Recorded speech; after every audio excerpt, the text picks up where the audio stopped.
Magandang araw po sa ating lahat. Welcome po sa ating pag-aaral ng Old Testament Survey. At pag-aralan po natin ang the Book of Lamentation. So, ang dami-dami na natin nakukuha pag-aaral, ano? And this time, pag-aralan natin ang Book of Lamentation. Okay? So, let us proceed. Sa introduction po tayo. The book is a collection of poetic laments of mourning for the destruction of Jerusalem by the Babylonians in 586 BC. So, ang Lamentation po ay isang libro na punong-puno ng pag-iyak, punong-puno ng pighati. As in, sobrang sadness talaga. Ang author po nito is si Jeremiah, Prophet Jeremiah. So, si Jeremiah, habang sinusulat niya itong libro na to, punong-puno po siya ng pagluha. Pagluha para sa mga Israelita na patuloy na tumatalikod sa Panginoon. At dito kasi, ibababa na kasi ng Lord yung kanyang hatol para sa mga Israelites na nagpapatuloy na lumalayo sa Kanya. Patuloy na ayaw sundin ang kanyang mga salita.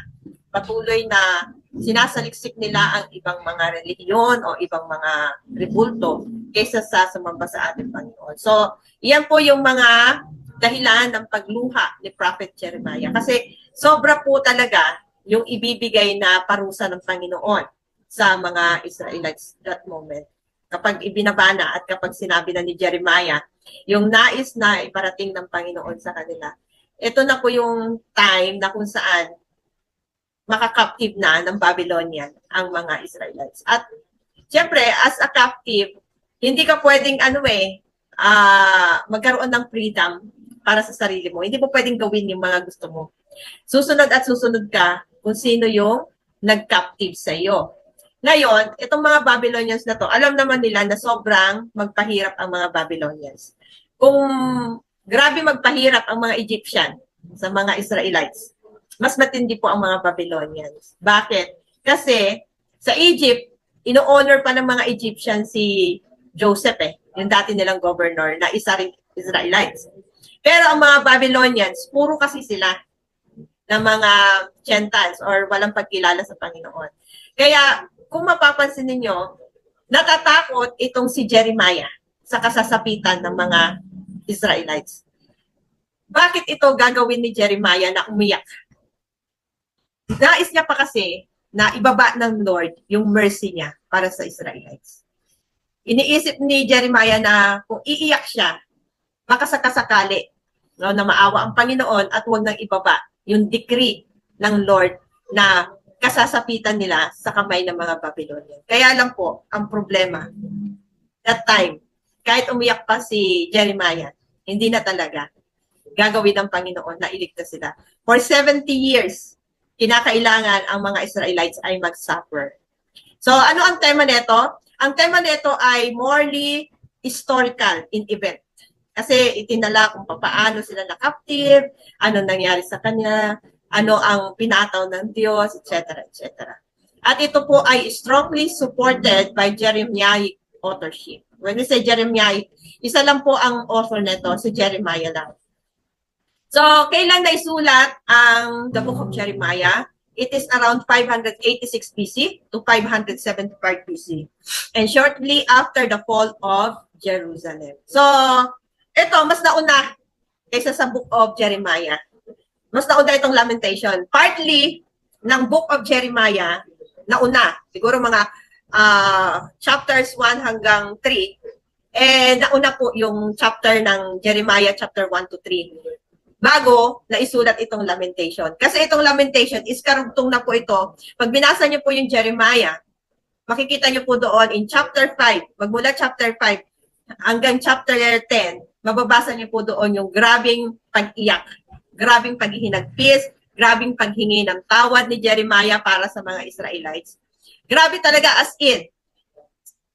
Kung titignan niyo ang iba't ibang aklat na nasa Bible, tanging ang Jeremiah lang or ang prophet Jeremiah lang ang talagang umiyak ng matindi para sa mga Israelites. Kasi naman, todo rin kasi ang mangyayaring kapighatian para sa mga Israelites. Biruin mo, 70 years.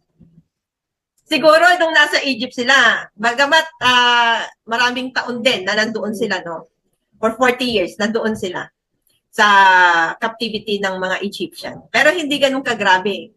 Kasi at least kahit pa paano may mercy pa eh. Dahil unang-una sa lahat, si Joseph ay one of the Israelites na naging governor sa Egypt.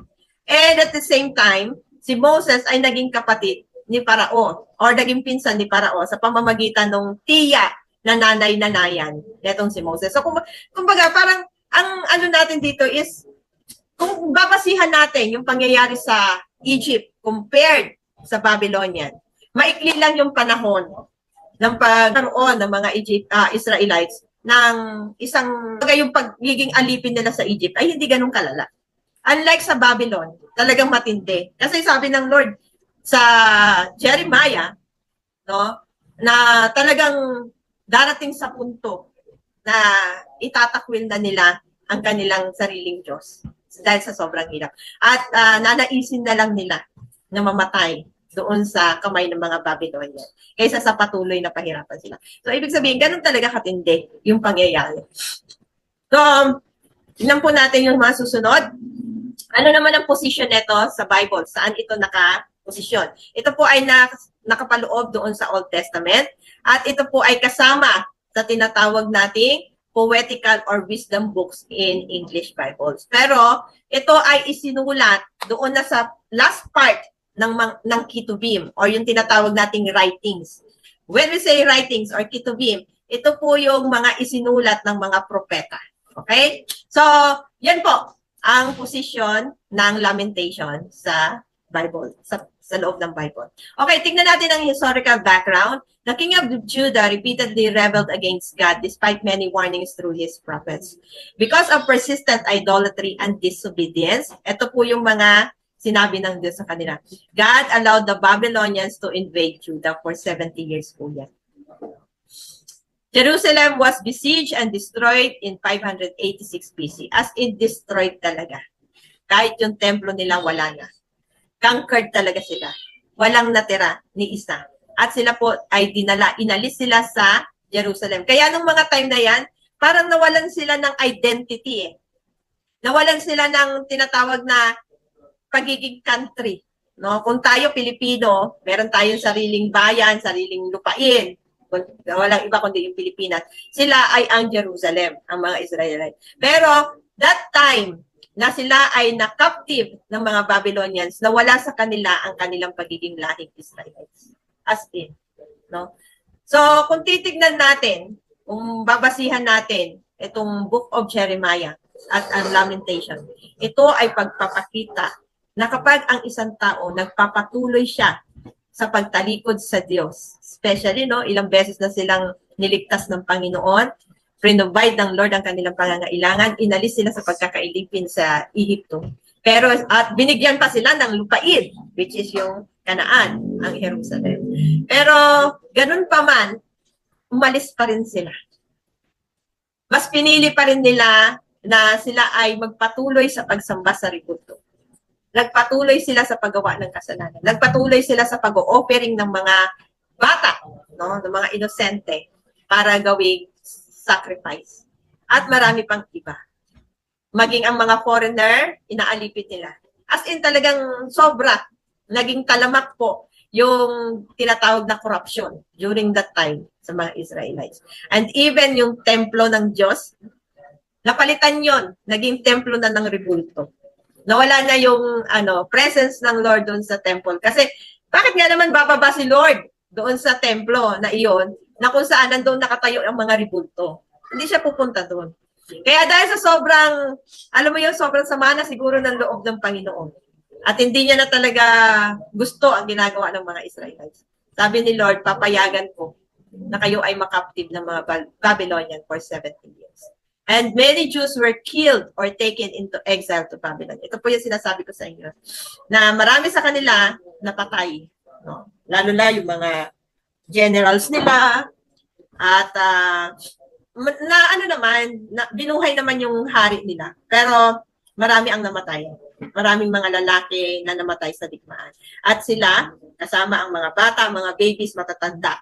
Mga lalaki malulusog, mga babae na virgin. Lahat yun dinala sa Babylon at lahat sila naging alipin ng Babylon. Lamentation records the grief and sorrow experienced after this national tragedy. Nakakalungkot po yun. No? Na yung meron kang freedom, meron kang sariling pagpapasya sa iyong sariling bansa. Pero matapos na ikaw ay maging captive, nawala lahat yun. Nawala ang salinlahi mo, yung pagkatawag sa iyo bilang Israelita. Nawala yung iyong templo, nawala ang iyong bayan, nawala lahat as in. Napakalungkot po na sitwasyon sa buhay niyo. So sa atin, no, kung i-apply natin yun, gusto ba natin na lahat ng bagay alisin ng Lord sa atin dahil katigasan ng Panginoon? Ayaw naman siguro natin. Ano po? So the purpose of the book, ano nga ba ang purpose? Bakit sinulat ni Jeremiah itong lamentation? Number one is to express grief over Jerusalem destruction. The book openly mourns the suffering caused by sin and judgment. Grabe, no? Pagka may kasalanan, ang Lord is a just God. Hindi pwedeng hindi niya parusahan ang sino man na nagkasala sa kanyang harapan. So to acknowledge God's righteous judgment, yan po ang pangalawa. Bakit ito naisulat? Para na sa ganon, makita ng mga tao paano mag-judge ang Lord. Matindi. No? Akala natin, wala-wala lang, no? Na lumalayo tayo sa Panginoon. Pero darating ang araw, isa-suffer niyo po lahat ng disobedience na ginagawa. Number 3, to encourage repentance. The book calls God's people to return to Him. So, si Prophet Jeremiah, paulit-ulit niya sinasabihan ang mga Israelite, bumalik na kayo sa Lord. Mag-repent na kayo. Pero wala eh. No? Kahit na anong iyak ni Jeremiah, kahit na anong pakiusap ni Jeremiah, kahit anong kalungkutan or iyak ang gawin ni Jeremiah, walang naging silbi. At pang-apat, bakit pa ito naisulat? Anong purpose? To inspire hope in God's mercy. So even in judgment, God's compassion remains. So makikita nyo po sa bandang dulo ng Jeremiah, siguro mga matatapos na ang 70 years nila. Sabi na natin yung 65 years, no? Or 68 years. Sorry po. So kahit na ganun pa man, yung mercy ng Lord ay nandoon pa din. May binigay pa rin siyang hope. Sabi ni God, darating ang araw kapag kayo ay nagrepent na at tinupad niyo na yung nais ko na muling itatag yung bagong Jerusalem, patatawan ko na kayo. Okay? So ano yung major themes nito? Number 1 is the seriousness of sin. Ang Lord natin, ayaw niya talaga sa kasalanan kasi righteous God siya eh. He is a holy God. So ang sin para sa Kanya, dapat marip yung consequence. Walang kasalanan na ginawa ang tao na hindi niya isa-suffer. Lahat ng kasalanan, meron niyang consequence. At ang ating supporting verse dyan ay nasa Lamentation chapter 1 verse 8. Basahin niyo po para mas maunawaan niyo po. Number 2, ano pa ang major themes nito? Is yung divine judgment. Dahil may kasalanan, merong parusa. At dahil merong parusa, kailangan ibaba ng Diyos ang kanyang judgment. God is holy and must judge sin. At ang ating supporting verse dyan ay nasa Lamentation chapter 2 verse 17. Okay, ano pa? Number 3, God's faithfulness. God remains faithful despite human failure.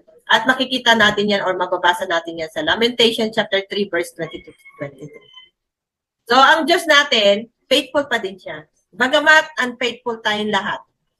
Pero yun, andyan na nga sa harapan natin. Yung devotion, yung worship song, yung prayer. Hindi pa natin ginagawa. Tama? Ang Lord, faithful siya eh. Gumagamit siya ng tao para i-remind tayo ng kanyang salita. I-remind tayo na dapat lagi tayo nakikipagniig sa kanya. May communion tayo sa kanya. Pero ang tao, napaka-unfaithful niya. Pero ang Diyos, never siya naging unfaithful sa atin. Kahit na ganun ang ginagawa natin, still pinakakain pa rin tayo ng Diyos. Tama ba?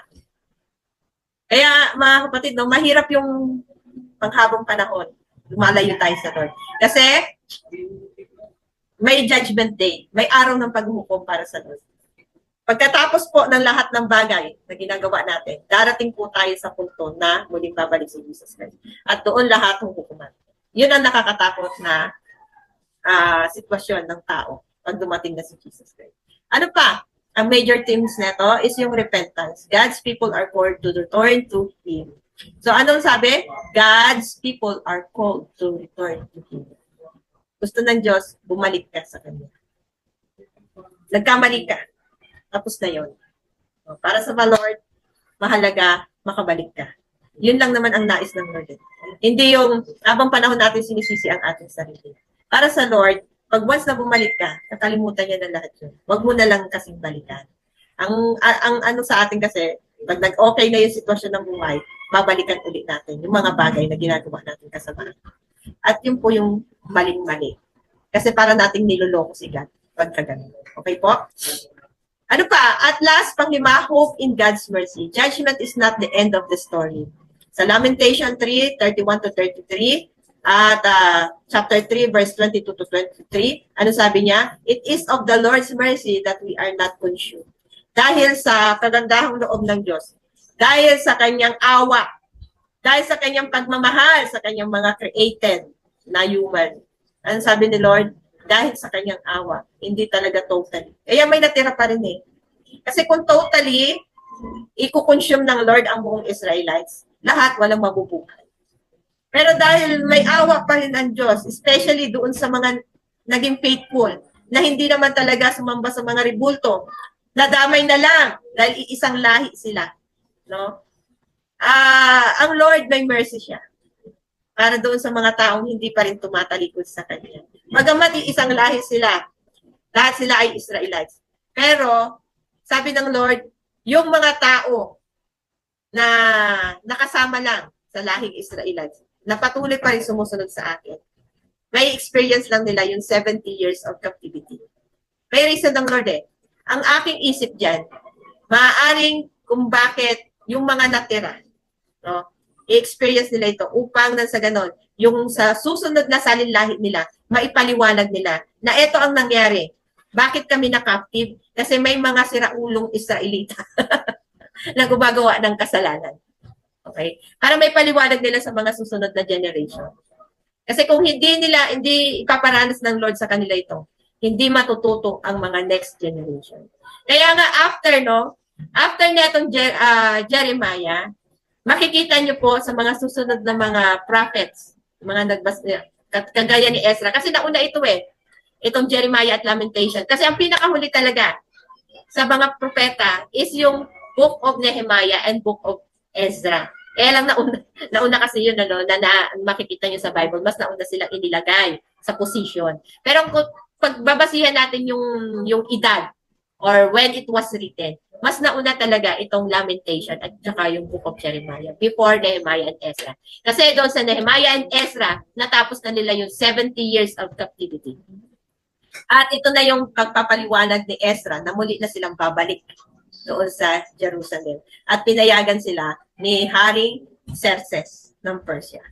Kaya nga, kung papansinin nyo, mga kapatid, ang Lord natin, hindi siya nagpapabaya talaga pagdating sa judgment and mercy. Yes, may judgment, pero may karugtong naman siya. May nakaantabay na awa ng Diyos. Kaya nga after 70 years, nung natapos na nila yon yung parusa ng Panginoon, tagal 70 years. So may mga sumulpot ng next generation. Yung mga next generation, nakita na nila na ito yung naging kalagayan. Kasi si Nehemiah at Ezra ay mga kabataan pa, no? Noong mga panahon na naisulat yung Nehemiah and Ezra. At itong si Prophet Jeremiah, patay na sila noon. Nung naisulat yung Book of Nehemiah and Ezra. At sinabi nila doon na nakita nila kung ano yung kalagayan ng mga Israelites noong unang panahon. Kaya pagdating sa Book of Nehemiah and Ezra, dala-dala nila yung pagpapaliwanag sa next generation na ito yung kinasapitan nila yung mga Israelites. Kaya wag na natin itong uulitin. Kaya natuto na sila eh. Nung pagbalik nila doon sa Jerusalem, inayos nila ang lahat ng bagay. Maging yung templo ng Diyos, yung wall of Jerusalem, inumpisahan na tapusin iyon ni Nehemiah at ni Ezra. Kaya napakaganda eh, nang simulain nila nung makabalik sila doon. No? Kaya dito natin makikita ang Lord talaga, nagbibigay siya ng awa doon sa mga taong gusto pa rin bumalik sa Kanya. Okay? Next! So ano-ano ang mga outline nito? Mabilisan lang po ito ha kasi wala naman masyadong ganap. Okay? So yung outline nito ay ang chapter 1 to chapter 11, Jerusalem's ruined condition. Yan, no? Yung kanina pa sinasabi ko sa inyo. At yung yung paghingi ng tawad ni Jeremiah para sa mga Israelites na wag na sana ituloy ng Diyos. Next po is yung galit ng Panginoon ibinuhos niya. So there is a Lord's judgment at mababasa natin iyon sa chapter 1 hanggang 10. Makikita pa rin natin yon. And yung lament or yung pagluha ni Jeremiah sa chapter 11 chapter 11 at saka chapter 19 hanggang chapter 19. At yung terror ng Lord, yung sobrang galit ng Diyos. Kaya ka umiiyak si Jeremiah kasi grabe talaga yung galit ng Lord. As in, hindi talaga makaliwanag. Kumbaga kung yung nanay na nagagalit sa anak, yung sobrang galit niya talaga na gusto niya nang tuktukin, no? Ihataw talaga yung pamalo. Ganon yung gagawin ng Diyos. Ganon katindi yung galit na ipinakita ng Diyos niya. So, kaya naiyak si Jeremiah kasi grabe talaga. So, ano pa? In chapters 1 to 18 naman makikita natin doon yung servant's sorrow, yung grabing pag-iyak talaga ni Jeremiah. Ano pa? The servant's prayer of reassurance, yung chapter 19 to 42. Yung humingi si Jeremiah na, Lord, wag sanang magpatuloy yung galit mo. Sabi niya, habang umiiyak siya sa Panginoon, Lord, sana dumating pa rin sa punto, maawa ka pa rin sa Sion. No? Yun ang sabi ni Jeremiah. So, the servant's prayer for vindication. Ito naman yung makikita natin sa chapters 43 to 66. And, ang pang-apat po is the review of the siege. Ano yung makikita natin doon? The condition during the siege. Chapter 4, verses 1 to 10. Ano pa? The cause of the siege, verses 11 to 12. Okay? At, yung request of mercy ni Jeremiah sa chapter. Yan. No? So, kung mapapansin ninyo, mga kapatid, ito po yung practical lessons ng lahat. Sin has consequences. Disobedience brings sorrow and loss. Ito po yung consequence kapag ikaw ay gumagawa ng kasalanan. Ano? Merong sorrow at merong pagkawala. Mawawala sa iyo ang mga bagay. Mawawala ang blessing, mawawala ang magandang pakikipagrelasyon mo, mawawala yung joy mo, yung peace of mind mo. Maraming mawawala sa iyo. At magdudulot ito ng matinding sorrow sa iyo. At kahit sa ministry, kung ikaw ay may hawak na ministry, pag may ginawa kang mali, halimbawa lang po hindi ko sinasabing ganito ang mga pastor natin. Halimbawa lang po ang mga pastor, no, na aking inatasan. Ako ay kanilang siniraan sa kanilang miyembro. Asahan niyo po yan. Hindi pagpapalain ng Diyos ang kanyang ministry. At magpapatuloy itong sisirain ng Diyos. Unless humingi ng tawad yung tao. So, ganun po ang mangyayari. Ako, napansin ko yan. No? Kapag may ginagawa ang isang leader, hindi ko sinasabing dito sa Middle East. Sinasabi ko po na ito ang napapansin ko. Pagka ang isang leader may ginagawa siyang kasalanan, asahan niyo po ang kanyang ministry. Hindi po yan magsasucceed. Okay? So, number 2, God is a just God. His judgments are always righteous. Kung magpapataw man ang Diyos ng kanyang judgment sa tao, yun ay nararapat. Kasi, kung hindi niya ipapataw yun, ano na lang ang mangyayari doon sa taong nagkakasala. Tama po ba? So, para matuto yung tao, righteous pa din eh. Kasi para sa ikakatuto ng isang tao, kailangan niyang gawin ang mga bagay-bagay. Ano pa? God is merciful. His compassion never fails. Nakita niyo po, dito sa ating pinag-aaralan ngayon, bagamat napakaraming beses na, pumupunta sa mata ko yung hangin kasi may electric. So, makikita niyo po kahit na ang tao, maraming ginagawang kasalanan. Pero kapag lumapit naman siya sa Lord, binibigay naman ng Lord yung kanyang mercy. Kaya lang, hindi ibig sabihin pinatawad ka na. Kagaya po nang nangyari dito sa mga Israelites. Hindi dahil sinabi ni Jeremiah, patawarin mo na sila. At sinabi ng Lord, yes, magpapatawad ako. Kakalimutan ko ang kanilang mga ginagawang kasalanan. Pero hindi ibig sabihin nun, hindi na sila magsasuffer ng consequence. Ganun ang ating Lord. Pinatawad ka na niya. Pero dahil may ginawa kang kasalanan, still, magaganap pa rin sa iyo yung mga nagawa mong pagkakamali. Meron pa rin consequence. Meron pa rin judgment. Yes, pinatawad ka na. Pero after mo naman na mapagtagumpayan yung judgment ng Lord at ikaw ay nanatili sa Kanya, that's the time na ililift ka ng Lord at ipoprovide ng Lord sa iyo ang lahat ng pagpapala dahil nanatili ka sa Kanya sa kabila ng parusa niya sa iyo. Yun naman ang maganda sa ating Panginoon. Kaya, kung nakakaranas kayo ng parusa ng Panginoon, nakakaranas kayo ng bighati ngayon, sige lang, daanan niyo lang. That's part of paglilinis sa inyo ng Panginoon. Ha? Kaya, maaaring may ginawa tayong kasalanan sa nakaraan at sinasuffer natin yun ngayon. Okay? Especially sa mga pastors, no? Kung bakit nagkakaganyan ang ministry mo, maaaring may ginawa ka sa nakaraan. So, para ayusin ng Lord, daloy ka lang at magpatuloy ka lang. Huwag kang bibigay. Amen? Para na sa ganon, may experience mo yung pagtatagumpay at mercy ng Lord. Sila nga 70 years, nanatili sila sa Panginoon. Hanggang sa matapos nila yung 70 years na magpapahirap sa kanilang judgment. Okay? 4, hope exists even in dark times. Believer can trust God's faithfully. Amen po ba? Yes, we can believe in God and we can also trust God. Daanan mo lang. Ano man yung nangyayari sa buhay mo ngayon, daanan mo. Kasi yan yung magpapatibay sa iyo ng faith mo. At hindi lang magpapatibay, kundi magpapahumble din sa iyo. Baka it's about time na i-humble ka ni Lord. Magpakumbaba. So number 5, repentance leads to restoration. God welcomes those who return to Him. Yan naman ang ating Panginoon. Open arms, no? Pagka lumapit ka na sa Kanya, buong kamay niya, isusurrender niya sa iyo. Anak, halika na. No? Ganun naman si Lord. At i-restore niya kung ano yung nawala sa iyo. Kagaya ng mga Israelites, no? Sa Book of Ezra, di ba napag-aralan natin noon, nung nakabalik na sila sa Jerusalem, ano ang nangyari sa kanila? Ni-restore ng Lord. Nagkaroon uli sila ng identity. Natawag uli silang mga Israelites. Kasi muling ibinalik sa kanila ang kanilang nawalang lupain. Okay? Kaya natawag uli silang mga Israelites. Okay, so let's continue. Ano naman ang Christological significance netong Book of Lamentation? Or ano ang foreshadowing neto kay Jesus Christ? Although Lamentation does not directly mention Jesus Christ, it points forward to Him. How?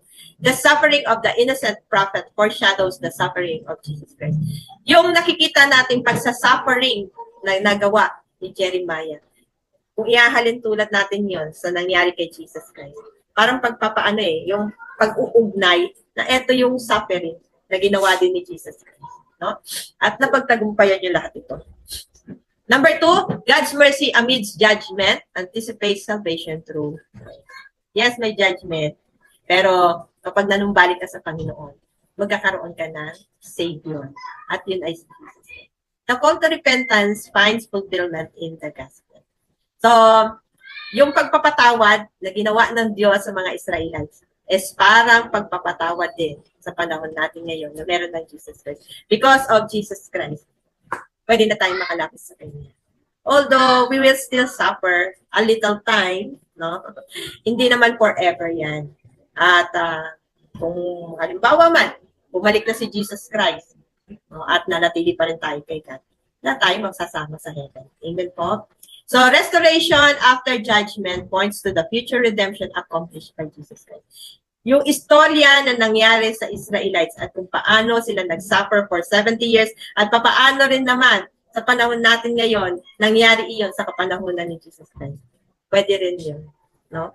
Kung ano yung nangyari sa kanila sa panahon na sila ay captive ng mga Babylonian, pwede rin mangyari sa panahon natin. Ang ano lang dyan is, bumalik ka sa Panginoon. Huwag kang manatili na umaayaw doon sa salita ng Panginoon. Dahil darating ang araw, baka mas matindi pa. No? Kaya ako, lagi kong china-challenge ang mga pastor natin. Pabalikin niyo yung mga tao hanggat kaya pang pabalikin. Dahil pagka wala na at hindi na sila babalik sa ministry natin para turuan sila ng salita ng Diyos, that's the end of their time na talaga. Wala nang pagpapatawan na ibibigay ang Diyos sa atin. Amen? So, yan lamang po yung ating pinag-aralan sa hapong ito. Natapos na natin ang Book of Lamentation. At sa susunod na linggo, iba naman ang pag-aaralan natin na libro ng Biblia. Malapit na po tayong matapos. Konti na lang po. Konting hakbang na lang, matatapos na natin ang Old Testament. At magkakaroon na po kayo ng certification na natapos niyo po ang Old Testament survey. Okay? So, grabe no? Halos isang buong taon na natin pinag-aaralan ito. No? Kasi last year pa to At hanggang ngayon pinagpapatuloy natin pag-aaralan. So after ng Old Testament, tutungo po tayo sa New Testament. Mas maganda po ang New Testament kasi makikita natin doon ano yung mga ginagawa. Parang hindi natapos eh. Kung ano yung ginagawa ng mga Israelites ng unang panahon. Kasalukuyang panahon, ganun pa rin. Walang pinagbago. Pero may judgment din. Amen. Sa mga taong ayaw sumunod sa Lord, ayaw magpabago, nananatiling disobedient. Alam niyo mga kapatid, minsan hindi ang problema is yung tao na nagtuturo. No? Hindi ang problema is yung church na kinabibilangan or organization na kinabibilangan. Minsan alam niya kung ano ang problema. Yung tao mismo. Yung puso niya na hindi pa nababago. So kung gusto mo talaga na ang Diyos bigyan ka ng mercy, pabago mo yung puso mo. Manatili ka sa church na kung saan tinuturuan ka.